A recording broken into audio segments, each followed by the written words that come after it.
आपको पता है शिक्षक दिवस, इसी के बारे में और जानकारी देने के लिए मैं लक्ष्मी दीदी से निवेदन करती हूँ कि वो मंच पर आए और सर्वपल्ली राधाकृष्णन जी के बारे में आप सभी को जानकारी दें।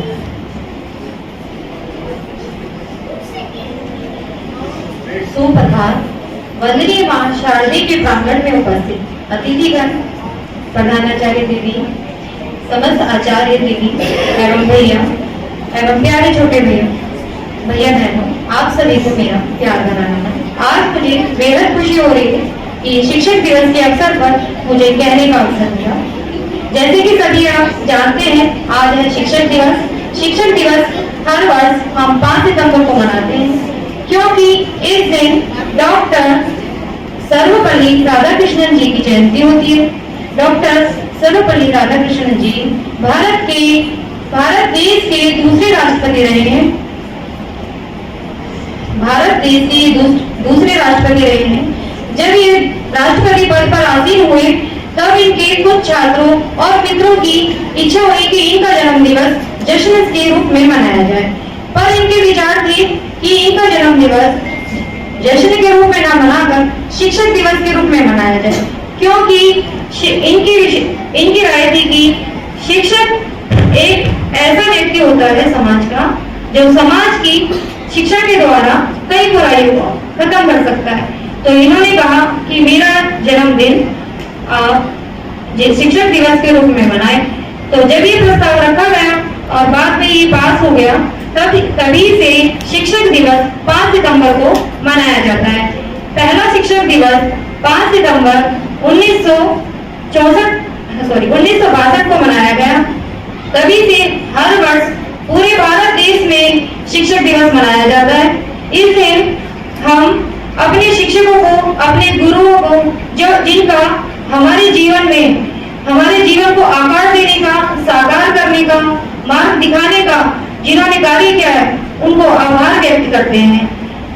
शिक्षक जो कि कड़ी मेहनत करते हैं और पूर्ण समर्पण से लगे होते हैं, आज का दिन उनको सम्मानित करने का दिन है, जो हमारे जीवन को दिशा निर्धारित करने और हमें एक बेहतर इंसान बनाने की पूरी कोशिश करते हैं। शिक्षक केवल हमें किताबी ज्ञान ही नहीं देते, बल्कि वे हमें नैतिकता, मूल्यों और समाज के प्रति हमारी क्या जिम्मेदारी है, इससे भी हमें अवगत कराते हैं।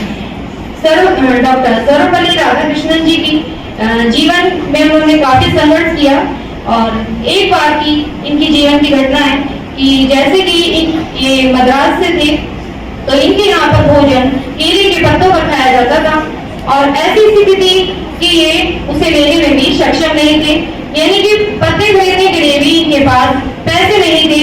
तो इन्होंने जमीन को ही अच्छे से साफ किया और उसी पर भोजन किया। इनका जीवन बहुत ही संघर्षपूर्ण रहा। ऐसा समय भी आया इनके पास कि जब इन्हें किसी के पैसे चुकाने के लिए अपने मेडल्स को बेचना पड़ा। तो आपको ऐसी हस्ती से हमें प्रेरणा लेनी चाहिए कि जिन्होंने जीवन में इतना संघर्ष किया, उसके बाद भी वो इतने ऊंचे पद पर आसीन हुए और इनको भारत के सर्वोच्च नागरिक भारत रत्न पुरस्कार से भी सम्मानित किया गया और इन्होंने अपना जीवन शिक्षकों के लिए समर्पित किया।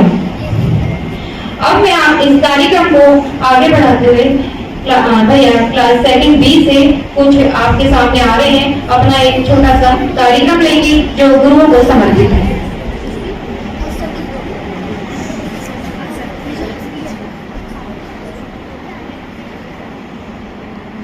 दर्शाया गया।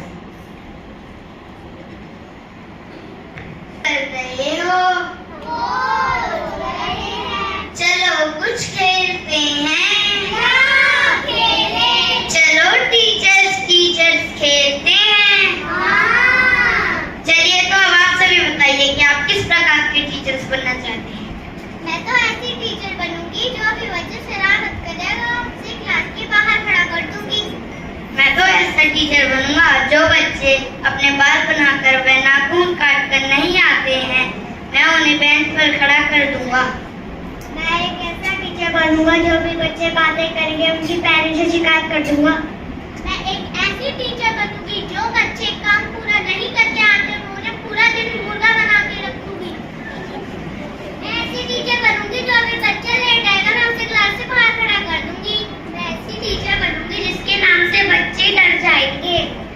अरे यह आप सभी क्या कह रहे हैं? हमारी टीचर्स ने हमें पढ़ाया नहीं, केवल डांटा ही है, कभी प्यार नहीं किया। डांट डांट कर ही तो उन्होंने हमें अनुशासन सिखाया है। अरे हाँ, मैं तो मैथ्स की टीचर बनूंगी, बड़े से बड़े सवालों को चुटकियों में सॉल्व कर दूंगी। अरे हाँ, मैं तो इंग्लिश का टीचर बनूंगा। मेरे विद्यालय के सभी बच्चे फराटे दाल इंग्लिश बोलेंगे। अरे हाँ, मैं तो साइंस का टीचर बनूंगा, सबको ज्ञान विज्ञान की जानकारी दूंगा। मैं तो ड्राइंग की टीचर बनूंगी, सब बच्चों को अच्छी अच्छी चीजें बनाना सिखाऊंगी। मैं तो हिंदी की टीचर बनूंगी, सभी बच्चों को महाभारत का ज्ञान दूंगी।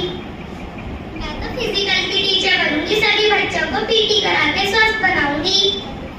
देखा आप सभी ने हमारी टीचर हमें क्या क्या सिखाती हैं।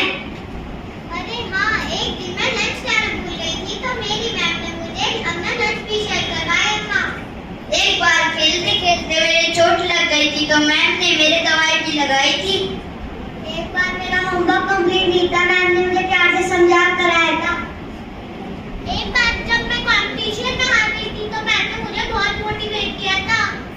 जब मैं पढ़ाई में भटक गई थी तो टीचर ने भी मुझे सही रास्ता दिखाया था। इस बार कोरोना वायरस चल रहा था तो मैम ने हमें ऑनलाइन क्लास भी दी थी।